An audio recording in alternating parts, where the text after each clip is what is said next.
Regarde-moi ce look de fou. Un pain maison à l'avoine et sans farine qui reste aussi moelleux et savoureux. Bonjour, aujourd'hui nous allons préparer un pain fantastique sans farine. Nous utiliserons de l'avoine, aussi appelée flocons d'avoine ou pétales, disponible dans tous les supermarchés. Et c'est tellement rapide que la première chose que je vais faire, c'est simplement allumer le four pour qu'il commence à préchauffer. Nous allons le préchauffer à 180 degrés Celsius, ce qui correspond à environ 355 degrés Fahrenheit, avec chaleur en haut et en bas. Et ce que je vais faire, c'est prendre ces flocons ou pétales et les verser dans un grand récipient. Voilà, on y va. Concrètement, ce sont 3 tasses de flocons d'avoine, ce qui fait à peu près 400 grammes. Aussi simple que ça. Une fois qu'on les a mis dedans, on ajoute 2 œufs, des gros taille L. Ici, du moins chez moi, ils pèsent entre 63 et 73 grammes.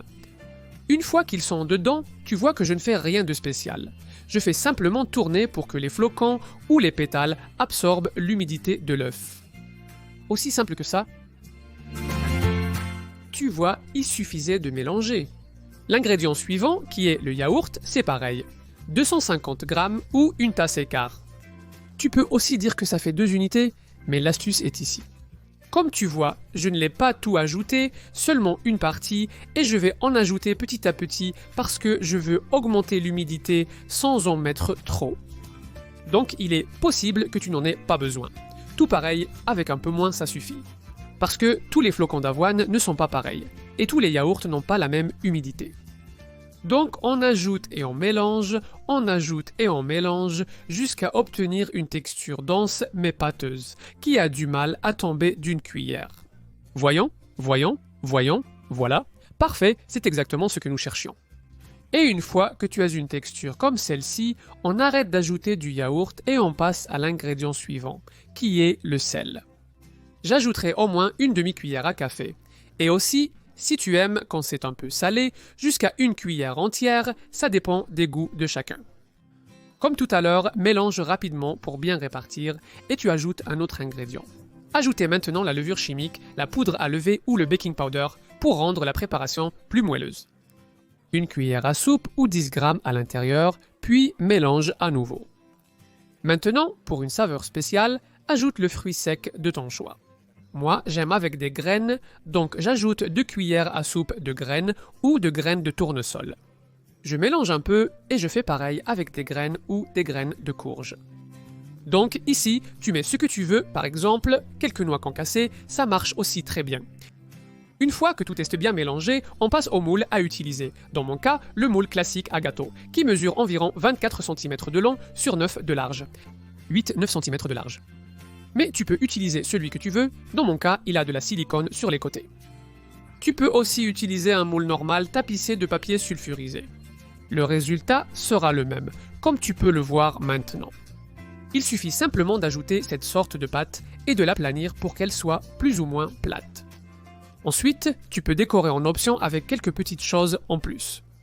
J'utilise les mêmes graines ou pépins des 2 couleurs pour donner cette touche croquante sur le dessus, c'est toujours agréable. En plus, si tu veux, tu peux aussi ajouter un peu de graines de sésame et ça donnera encore un petit plus. Ce que je vais faire maintenant, c'est aller à ce four que nous avons préchauffé, à ses 180 degrés Celsius ou 355 Fahrenheit. Et à l'intérieur, on va le laisser pendant 35 minutes et tu verras comment il va gonfler petit à petit. Après ce temps, tu peux vérifier qu'il est prêt en piquant le centre avec un cure-dent. S'il ressort propre, le pain est complètement cuit. Dans mon cas, c'est déjà prêt, donc je le sors. Ici, j'ai cette véritable merveille. J'aime toujours mettre un peu de papier absorbant dessus pendant qu'il refroidit, et une fois que c'est fait, tiède ou froid. Ça, comme tu préfères, tu peux déjà retirer ce petit papier, regarde-moi ça.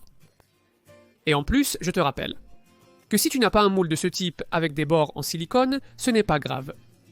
Tu tapisses un moule classique avec du papier sulfurisé. Et le résultat sera le même. Ce que je vais faire maintenant, c'est démouler cette merveille. Et comme je te le disais, il suffit juste de retirer ce côté en silicone.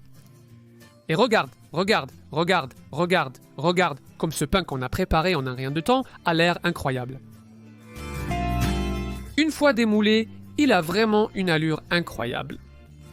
Un pain maison très facile, avec une texture ultra moelleuse. Tu vas être surpris. Regarde, regarde, regarde, regarde, regarde, regarde comme il a l'air. Super moelleux. Et ça, c'est le plus important. Dans la nourriture, comme chez les gens, c'est l'intérieur qui compte. Et celui-ci a vraiment l'air d'un vrai 10 sur 10. Tu me surprends ici en train de profiter de cette merveille super, super moelleuse avec toi. Un véritable pain aux graines, un gâteau moelleux, je ne sais pas comment tu veux l'appeler, mais le résultat est impressionnant.